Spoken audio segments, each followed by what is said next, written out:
பிரபஞ்ச பேராற்றலுக்கு நன்றி. இந்த உலகில் உள்ள அனைத்து உயிரினங்களுக்கும் உள்ள பொதுவான உணர்வு பசியாகும். பசியில்லாத பசிக்காத உயிரினங்கள் உலகில் இல்லை எனலாம். பாடாத தேனீக்கள் உலவா தென்றல் பசியாத நல்வயிறு பார்த்ததுண்டோ என்ற பாவேந்தரின் பாடல் வரிகள் உணர்த்துவதும் பசியில்லாத வயிறு என்று ஒன்று இல்லை என்பதைத்தான். ஆனால் நாம் யோசித்து பார்ப்போம், நாம் பசித்தால் மட்டும்தான் சாப்பிடுகிறோமா என்றால் இல்லை என்றுதான் கூற வேண்டும். அப்படி நாம் பசிக்காமல் சாப்பிடும்போது அந்த உணவு சரியாக செரிப்பதில்லை.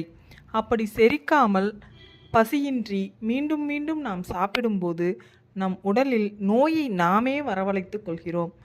பசி ஏற்பட்டால் மட்டுமே சாப்பிட வேண்டும். பசி ஏற்பட்டால் அவ்வுடம்பில் கழிவு இல்லை என்று பொருள். அதனாலேயே நமது முன்னோர்கள் பசித்து புசி என்றார்கள்.